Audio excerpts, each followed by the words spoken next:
Hi everybody, I'm Melissa with Pixie Dust Adventures Travel Company. And I'm Easton from Easton's Edge. And here we are to review with you our race on Brightline. We recently took a cruise out of Port Everglades and everyone's asking, what's more cost efficient? What's faster, Brightline train or driving? Well, we're here to present to you our experience.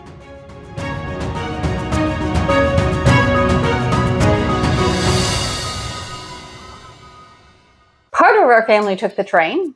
And the other part took the car. We were team train, and our family dropped us off at the Orlando airport to catch the train. We had Brightline train tickets that left Orlando from 8:50 and we're supposed to arrive at Fort Lauderdale at 11:40, just before our port arrival time.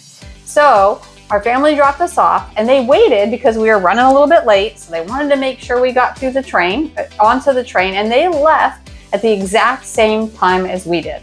Walking onto the train, boarding, through security, it was all absolutely seamless. We walked right onto the train. Yep. In this case, it wasn't really full. I do want to give one quick little tip here. When you're assigned a train seat, sit in your assigned seat. At least on Brightline that we know about. Correct, because of the different stops. We had 2 stops on the way to Fort Lauderdale. We got on the train and someone else was in our seat and we were like, oh, that's okay. The seat behind that's open. We'll just sit there. Well, when you stop at the next stop, your seat is someone else's seat. And all of a sudden it begins this endless stream of shuffling. All right, so we take off from the Orlando airport. It was raining a little bit. And I think our driver took off a little bit behind us because they were just waiting for us to text to make sure we got off on the train. So we kind of started at the same time. Enjoyed it, right? What'd you like about Brightline?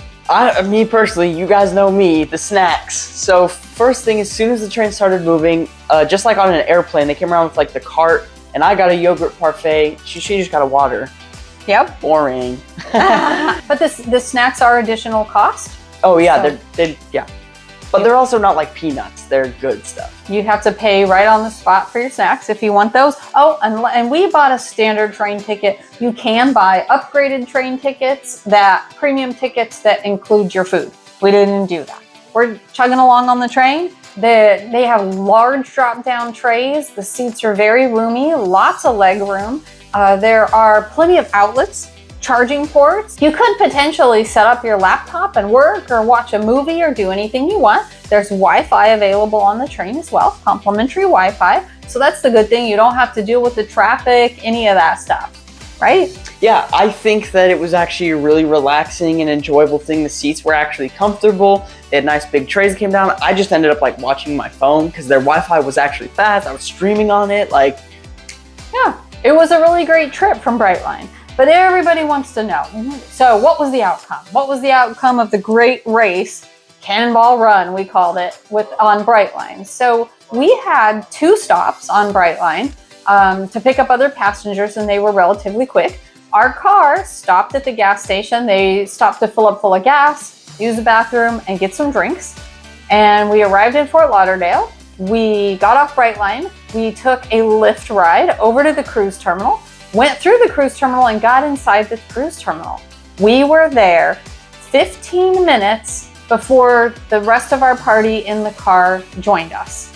And they parked at Park and Go in Fort Lauderdale. So they had to wait for the Park and Go shuttle, load their luggage, all that kind of thing too. So there's a lot of different little aspects of it. So which is better?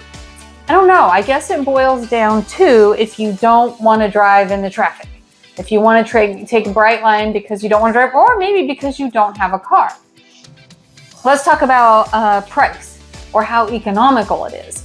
It depends on how many people you have in your family. Brightline tickets run anywhere from $69 to like $169 per person each way. It just depends on the day of the week. It depends on the demand. It depends on the time you're trying to get on the train. And it depends on how far out from your train ride you buy them. We happen to get a 50% off coupon, Florida resident rate. Our tickets for both of us were around $70 one way.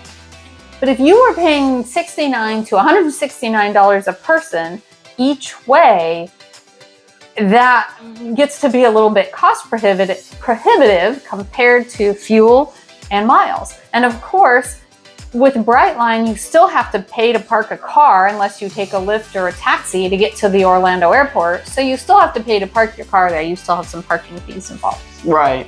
Right? It's a tie. Yeah. It's really toss-up. Brightline wins for the ease and the smoothness, the comfortability, for sure. It's comfortable, less worry about driving, but you still have to get to the airport to get onto Brightline. Right. But I think the car wins as far as the most economical, and I think the car would have possibly even been faster because they wouldn't have had to, if they didn't wait for our train to start, drop us off, if they didn't make a stop, and if they didn't park at the park and go, the car probably would have been there before the train. Yeah. So all in all, they're pretty equal. It comes down to your preference, what you want to do, what you want to pay, and how you want to work it. If you enjoyed this video, make sure to like, subscribe, and drop a comment down below. Which one would you take, Brightline or car? What has your experience been with Brightline? We want to hear about it.